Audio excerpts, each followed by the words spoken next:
Olá pessoal, para quem ficou com saudade, está de volta o Agora Pode. E nesse novo formato, o programa será apresentado por nós, jornalistas do Lei Agora, e aqui a gente vai abordar assuntos de política, judiciário, cotidiano, segurança pública, saúde e muito mais. E para marcar esse retorno, nós vamos receber aqui hoje o desembargador Orlando Perry. Muito obrigada, desembargador, pela presença. Eu que agradeço aí a possibilidade, a oportunidade de podermos estar falando de temas bastante importantes para o estado de Mato Grosso. Desembargador, atualmente o senhor é coordenador do Grupo de Monitoramento e Fiscalização do Sistema Carcerário. Como funciona o seu trabalho e quais são os maiores desafios, ao longo dos anos? Veja, eu estou como coordenador já tem aproximadamente 5 ou 6 anos e o GMF faz parte do DMF, que é o Departamento de Monitoramento e Fiscalização do Sistema Prisional e Socioeducativo do Conselho Nacional de Justiça. Então, todos os tribunais de justiça têm que criar o seu GMF para a fiscalização do sistema prisional, porque o sistema prisional não fica apenas nas mãos e sob a responsabilidade do Estado, mas também dos juízes, que são os juízes e que são os corregedores das unidades prisionais. Então, nós temos a obrigação legal de fiscalizar todo o sistema prisional do Brasil. Esse trabalho é antigo, mas ganhou uma notoriedade maior desde o final do ano passado, com essa nova lei que o governo do estado mandou para a Assembleia, que o senhor participou dessa construção, que tem a polêmica dos mercadinhos. A Assembleia aprovou, o governador foi lá e vetou. Essa semana foi baixado um decreto já do governador para que os mercadinhos fossem eliminados em 60 dias. Como que o senhor vê tudo isso?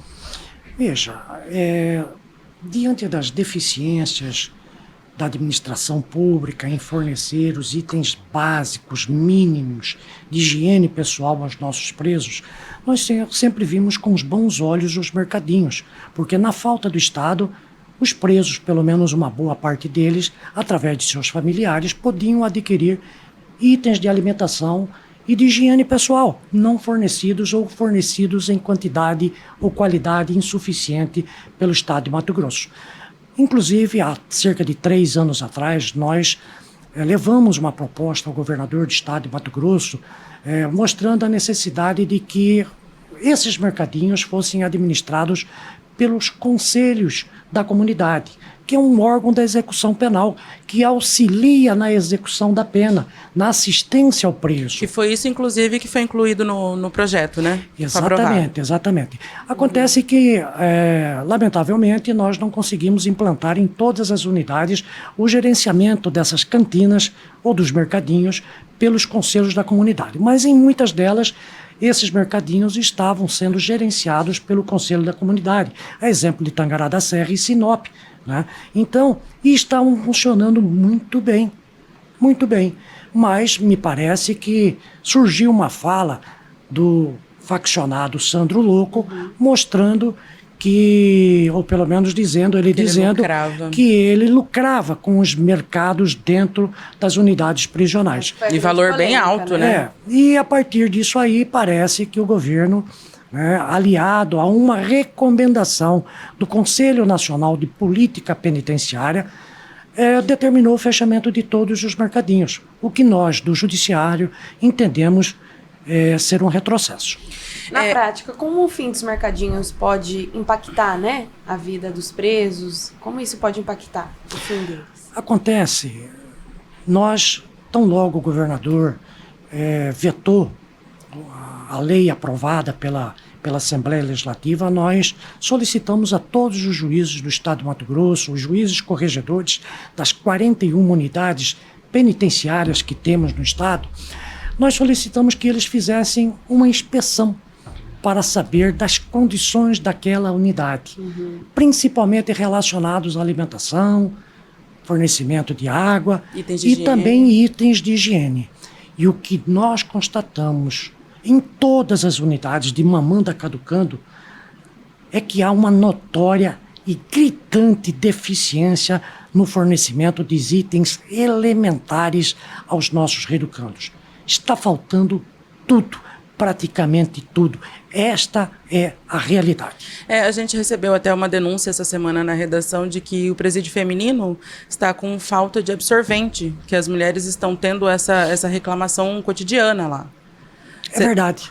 Tem esse relato? É verdade. Nós fizemos inspeção também na unidade feminina aqui, na penitenciária feminina Ana Maria Couto, e chegamos a essa triste constatação de que até absorventes íntimos faltam às nossas reeducandas. Isso é uma total falta de respeito à dignidade da presa que cumpre a sua pena. Desembargador, eu queria que o senhor falasse, né, sobre isso. Na verdade, essas pessoas que estão presas, né, elas estão privadas de liberdade, mas não de dignidade, né, do ser humano mesmo, né? Exatamente. Ontem mesmo nós estivemos no Conselho Nacional de Justiça, né, prestigiando o nosso conselheiro Rabaneda, que tomou posse ontem, e ouvimos a fala do presidente do Supremo Tribunal Federal e presidente do Conselho Nacional de Justiça, o ministro Roberto Barroso, dizendo exatamente isso, que o preso perde a sua liberdade, mas não a sua dignidade. Preso precisa ser tratado com respeito, não pode ser tratado como animal, porque ele vai sair pior do que entrou. E uma das finalidades da pena é exatamente, aliás, a maior finalidade da pena é a ressocialização, nem tanto a punição. A punição é necessária, é preciso sim, né, para servir de pedagogia, não apenas aquele que comete o crime, que nós chamamos no direito de prevenção especial, e também para a sociedade, mostrando para a sociedade que quem infringir as normas sociais será punido exemplarmente. Se trata da prevenção geral. Esse veto do governador retorna agora para a Assembleia, tendo em vista que a maioria dos deputados entregam a base de sustentação do governador. O senhor acredita que há clima para derrubar esse veto? E complementando, já tem alguns juízes, com essa determinação do governo do estado, já tem alguns juízes de comarcas de municípios distintos deferindo a manutenção desses mercadinhos. O senhor acredita que não derrubando o veto, acredita que esse assunto vai ser judicializado? Já está sendo judicializado. Nós temos já 4 comarcas onde os juízes deferiram liminares solicitadas pela Defensoria Pública. A primeira delas foi a comarca de Sorriso, depois Sinop, tivemos Tangará da Serra e ontem nós tivemos também a cidade de Cáceres.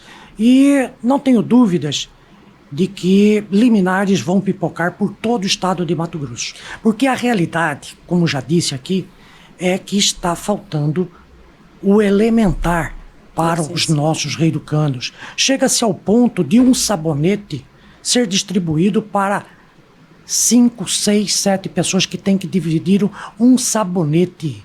Uma pasta de dente para 12 pessoas. Chegamos ao ponto de verificar em várias celas uma escova de dente sendo dividida entre 3, 4, 5 pessoas. Um presto-barbas para 12 pessoas. A gente não precisa nem ser especialista para entender que isso está errado, né? Absolutamente errado. Nós determinamos aqui na PCR, pedimos para a Vigilância Sanitária que analisasse as condições da água que os presos banham e bebem. Dos 8 raios, 7 deles, a Vigilância Sanitária constatou que é imprópria para consumo. A água chega a feder. Nossa. Péssima alimentação. Não está tendo fiscalização quanto à qualidade da comida. Eu tenho que dizer que, com a ajuda do Tribunal de Contas do Estado de Mato Grosso, nós melhoramos o valor pago pelas refeições dos nossos reeducanos. Mas a qualidade caiu assustadoramente. Verificamos com os nossos presos que eles têm deixado de tomar as suas refeições. Antes eles podiam comprar pelo menos uma bolacha no mercadinho. Hoje eles não têm mais o mercadinho.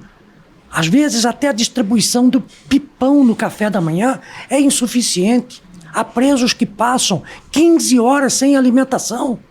Porque o jantar geralmente é servido entre 17 e 18 horas e muitas vezes o café da manhã atrasa no dia seguinte, vai ser servido 7 e 8 horas e falta pão, não tem pão para todo mundo. Esses materiais, esse levantamento todo, o senhor pretende levar para a Assembleia para garantir que esse veto seja derrubado e os mercadinhos permaneçam? Exatamente, nós queremos ter um novo encontro com os nossos deputados e vamos levar fatos e provas do que realmente está acontecendo dentro das nossas unidades prisionais. E mais, nós temos relatos, isso nós estamos apurando, que está acontecendo torturas na unidade aqui de Cuiabá, na PCE. E nós vamos apurar e vamos fazer a responsabilização daquelas pessoas sobre as quais recai a custódia desses presos. Se for verdadeiro esse fato que nós estamos apurando, nós vamos punir com rigor os torturadores. A tortura por parte de agentes? Exatamente. E foi a denúncia feita pela família? Pela família e também pelos próprios presos. A lei não se trata apenas do mercadinho. E o restante dela, na prática, o que muda? Veja, se proibiu a entrada de celulares e nesse ponto nós estamos absolutamente de acordo com o governo. Aliás, nós propomos até um endurecimento com relação à entrada de celulares dentro das unidades prisionais. Agora, eu também já disse ao governador Mauro Mendes que essa questão dos celulares pode ser resolvida com bloqueadores. Eu, particularmente, conheci o sistema de uma determinada cidade onde o instrumento de bloqueio de celulares é absolutamente eficaz. Mas os presídios aqui são, vamos supor aqui de Cuiabá, são em locais residenciais, não prejudicaria? Não prejudicaria esse local. Eu fiz uma visita técnica a Santiago do Chile. O presídio da capital chilena, ela é colado com o Tribunal de Justiça de Santiago do Chile. E o bloqueio de celulares da penitenciária de Santiago não interfere em nada nos trabalhos do Tribunal de Justiça de Santiago do Chile. Então, existe sim no mundo afora instrumentos já eficazes para o bloqueio de celulares. E eu acho que é uma medida que tem que começar a ser adotada pelo governo brasileiro. Porque o grande problema da entrada de celulares, eu digo, não é apenas a entrada por familiares dos presos, mas também, lamentavelmente, por agentes do próprio Estado. Sim. Que muitas vezes são corrompidos, são exatamente. ameaçados. Então, dentro da penitenciária, pode circular tudo. Se entra cocaína, pode entrar qualquer coisa. Verdade. O problema é a fiscalização, quando não a corrupção. Desembargador, saindo de um assunto polêmico, entrando em outro. No ano passado, 2 desembargadores foram afastados dos seus cargos por suspeita de venda de sentença, né? O senhor acredita que isso mancha a imagem do Poder Judiciário do Estado? Veja, a simples suspeita recaia sobre quem for, magistrado ou um simples trabalhador rural, ela é sempre perniciosa, principalmente para uma instituição. Claro, mas nós temos que conviver com isso. Em todas as instituições existem suspeitas. Evidentemente que o Estado precisa apurar todas essas denúncias. O Estado tem que garantir o direito à presunção de inocência. É o Estado que tem que provar a culpa da pessoa a quem acusa. Então, os nossos colegas recai uma suspeita, apenas uma suspeita sobre eles. E claro que as investigações vão ter que mostrar que se de fato houve comércio de sentenças. Nós acreditamos que não, mas apenas a justiça é que vai deliberar sobre esse tema, eles estão respondendo e tem que ser garantida a presunção de inocência a eles. Desembargador, outro assunto polêmico envolvendo o judiciário foi no final do ano passado com o que foi chamado de Vale Peru. O CNJ suspendeu e parece que agora foi parcelado a devolução dos servidores. Como que o senhor viu tudo isso em meio a vira e mexe também as polêmicas dos altos salários do judiciário? Olha, a questão do que estão nominando aí de Vale Peru, Ao que sei, ao que é do meu conhecimento, a nossa presidente do Tribunal de Justiça do Estado de Mato Grosso, querendo recompensar os servidores, porque Mato Grosso conseguiu o selo ouro no Conselho Nacional de Justiça pela sua grande produtividade. É preciso dizer que os nossos servidores estão se desdobrando. Nós temos uma carência enorme, gigantesca de servidores nos nossos quadros. Nossos quadros não estão preenchidos. Muitos deles estão preenchidos por estagiários. Então, o trabalho desenvolvido pelos nossos servidores, eles muitas vezes estão desempenhando tarefas que seriam de 2 ou 3 outros servidores. Acumulando funções. Então, eu creio, eu não conversei com a nossa presidente, tá, então presidente, mas as notícias que eu recebi que ela quis, vamos dizer assim, premiar esse esforço dos nossos servidores na manutenção do selo ouro. Porque, de fato, o trabalho desenvolvido pelos servidores foi sobre-humano para conseguir esse selo ouro do Conselho Nacional de Justiça. Somos um dos estados mais produtivos do Brasil.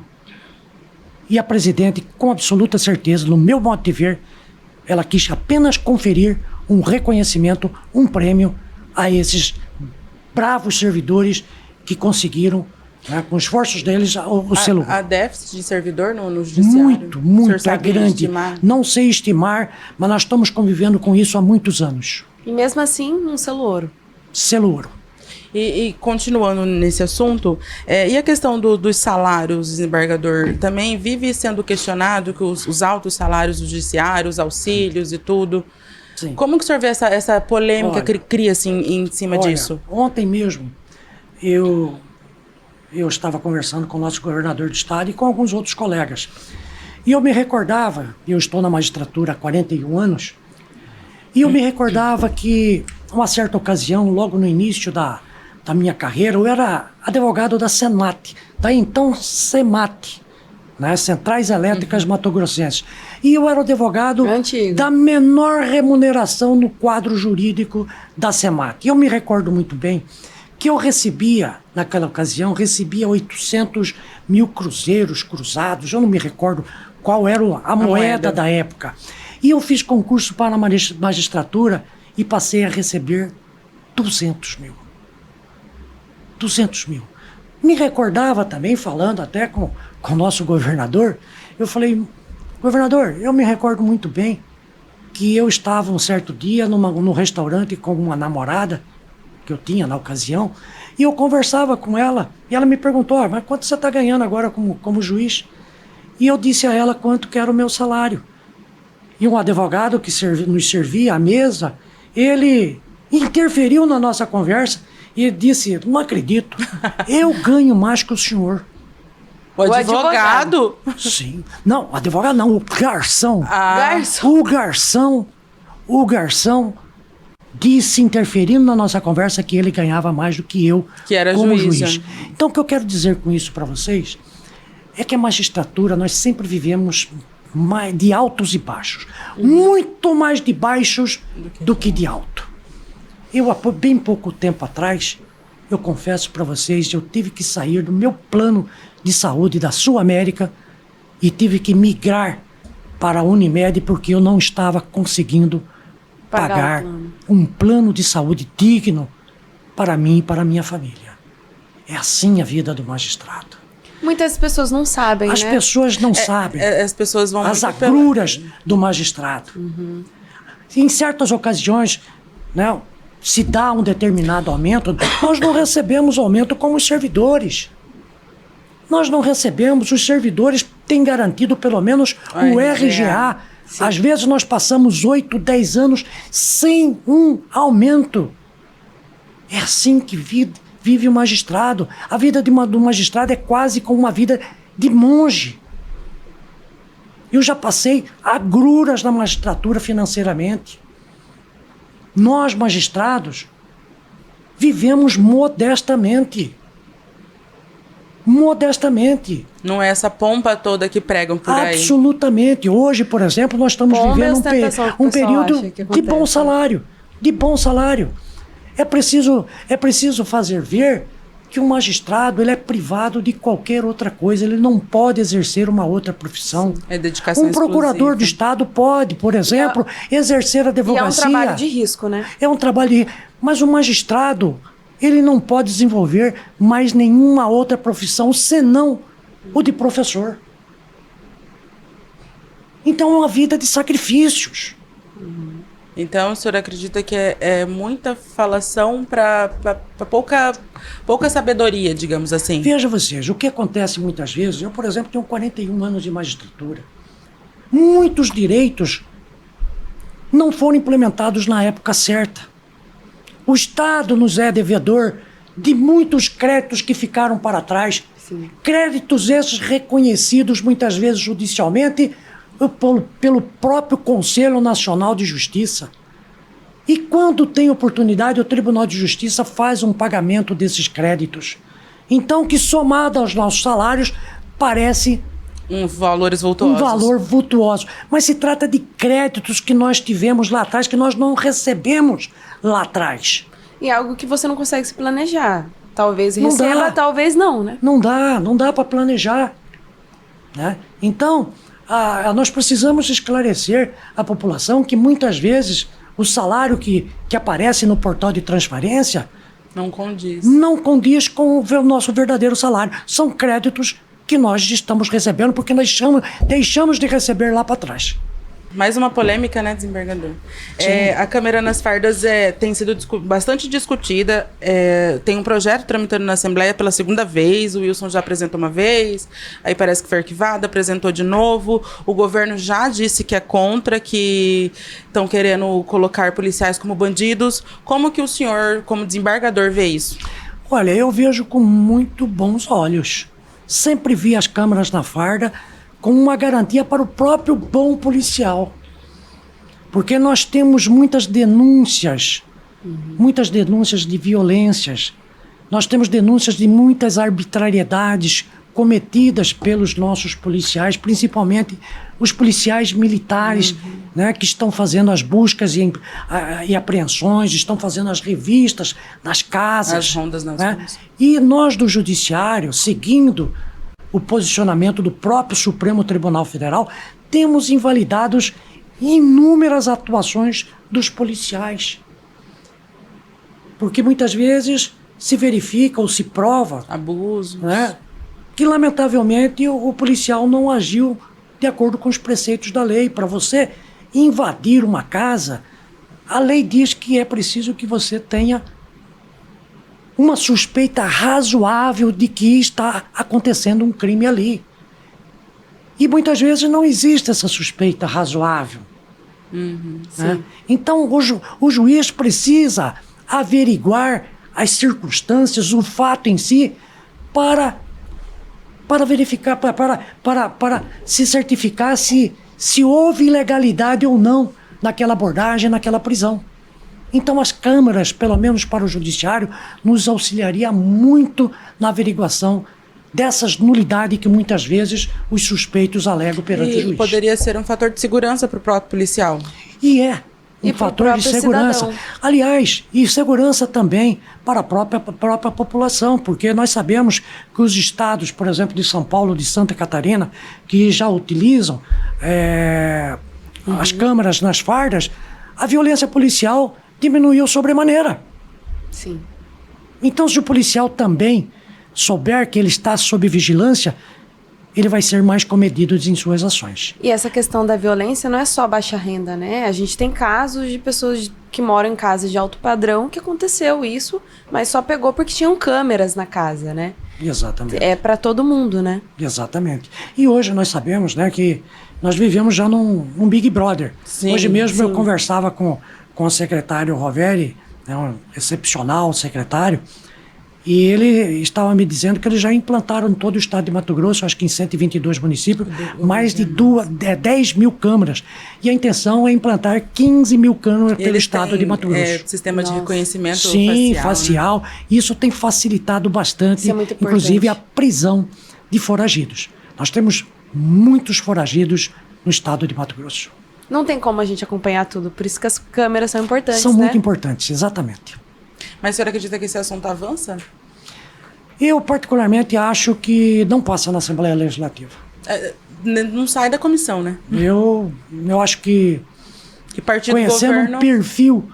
um pouquinho do perfil dos nossos deputados, eles são mais conservadores e eu, particularmente, acho que dificilmente passe esse projeto na Assembleia. O senhor é relator do processo de intervenção, né, na saúde de Cuiabá. Em 9 meses houve um avanço e agora uma nova gestão, né? O senhor tem acompanhado como está essa questão do TAC?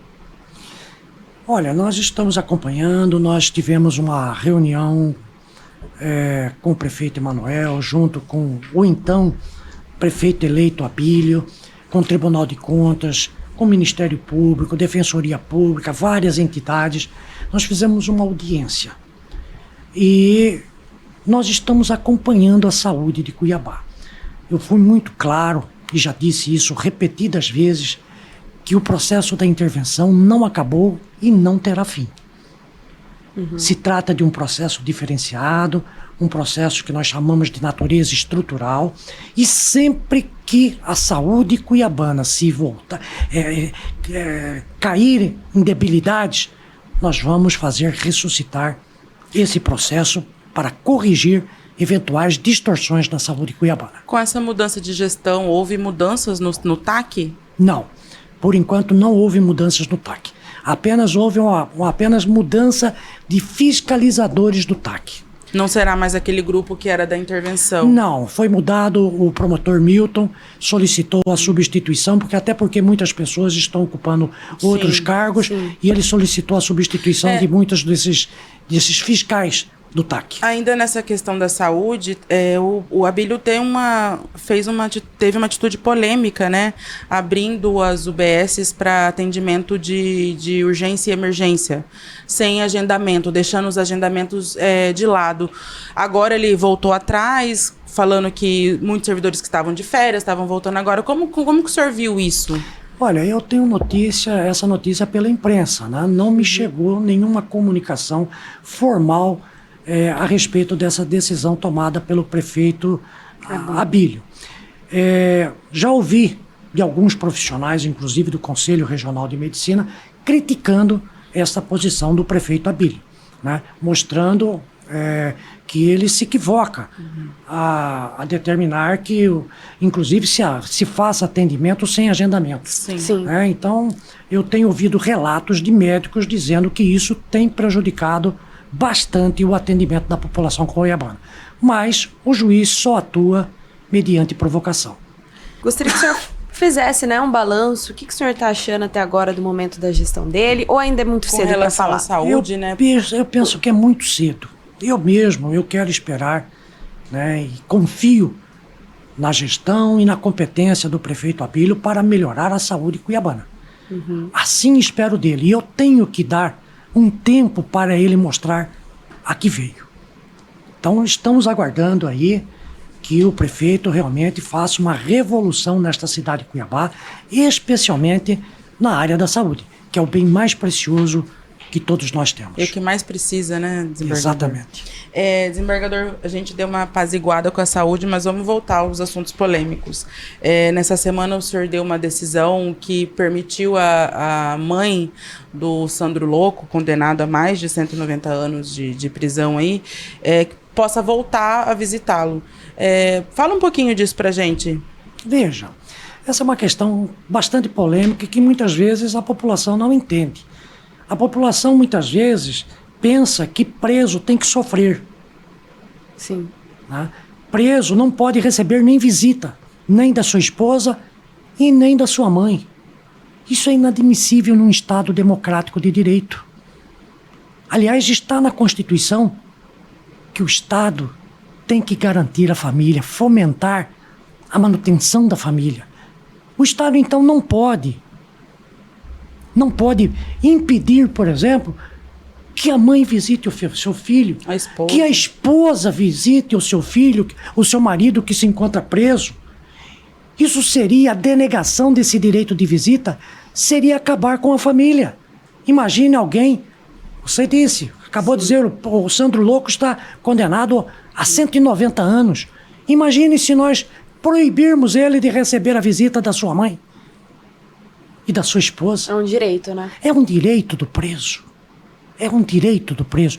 É evidente que o Estado tem que tomar todos os cuidados no controle dessa visita, mas não pode impedir essa visita. E faz parte da ressocialização, né? Faz parte da ressocialização. A família ainda é o núcleo mais importante na ressocialização dos nossos reeducandos. E nós não podemos impedir esse contato do preso com a sua família, seja com mãe, seja com os filhos ou com a sua própria esposa. O senhor chegou a dizer pra gente aqui no off que tem um planejamento do STF, se não me engano, sobre a questão da pena justa. O senhor pode falar um pouquinho disso pra gente?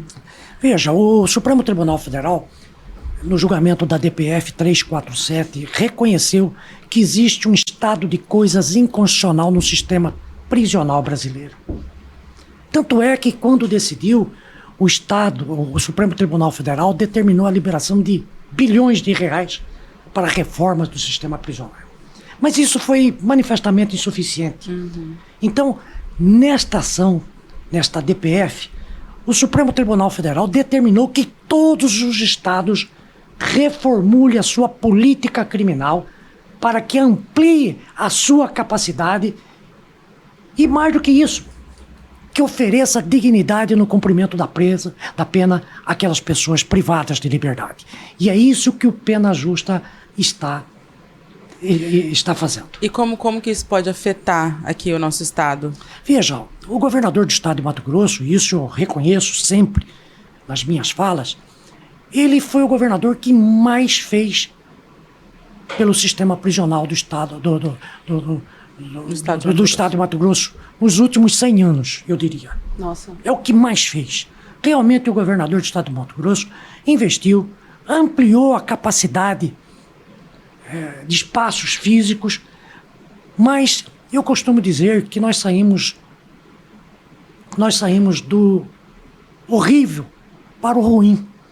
Nós temos uma longa caminhada ainda até chegarmos a um sistema prisional ideal. Então, evidentemente que o estado de Mato Grosso está, né, entre aqueles estados que têm que cumprir o programa a ser estabelecido pelo Supremo Tribunal Federal, nesse programa, Pena Justa. no Pena Justa, e nós temos muitas unidades, por exemplo, a serem reformadas. As unidades femininas do estado de Mato Grosso são verdadeiros lixos. Eu cito, por exemplo, o caso de Tangará da Serra, o presídio feminino de Tangará da Serra, que foi fechado há pouco tempo. Quando eu cheguei como juiz há 41 anos atrás, em Tangará da Serra, ali funcionava a delegacia de polícia. Nossa, foi transformado Depois em presídio. não serviu mais para a delegacia de polícia, virou IML. Não serviu mais para o IML e virou presídio feminino. Nossa, não deve ser grande, né? Cáceres, idem. Há 45 anos eu conheço Cáceres. Quando eu fui advogado em Cáceres, no atual presídio feminino funcionava a delegacia de polícia. Então, os nossos presídios femininos são verdadeiros lixos e estão sendo interditados pelos nossos juízes. O juiz de Cáceres está interditando a cadeia feminina de Cáceres e a juíza de Colíder, doutora Paula, interditou a cadeia pública de Colíder pelas péssimas condições em que elas se encontram. Então, a reforma dessas unidades deve ser uma das medidas que serão impostas para esse Pena Justa. Nós estabelecemos um TAC com o governo do estado de Mato Grosso e o governador prometeu nesse TAC, né, que vai construir 5 novos presídios femininos. Para este ano, a previsão dele é de apenas 2 unidades. Sabe os locais? Ele parece-me que quer construir em Cáceres e, salvo engano, em Sinop. Né? Salvo engano, em Sinop. A previsão é de apenas 2. E eu tenho procurado mostrar a necessidade urgente, premente, de se reconstruir, de se construir novas unidades prisionais femininas. Porque nós temos apenas 5 no estado de Mato Grosso. E vejam vocês, nós temos presas que é lá de Vila Rica, que está em Cuiabá. Sim. Nossa, Aí dificultando, entramos naquele assunto, dificultando a ressocialização, dificultando longe da como família. É que, geralmente, a maioria dos nossos presos e presas são pessoas miseráveis, de baixa renda.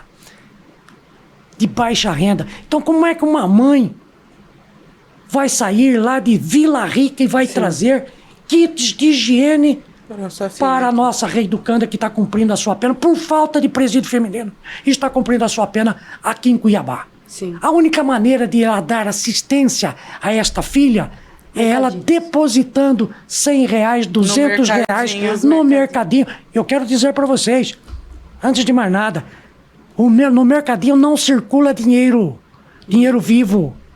E mais, eu quero dizer aos seus ouvintes que o mercadinho tem previsão na lei de execução penal. Não é algo proibido na lei. Aliás, o artigo 13 da lei de execução penal é claro em dispor que as unidades prisionais podem dispor de cantinas naqueles produtos que não sejam proibidos ou não sejam fornecidos pelo Estado. No caso de Mato Grosso, tem muitos produtos que estão sendo fornecidos, mas em quantidade e qualidade manifestamente insuficiente.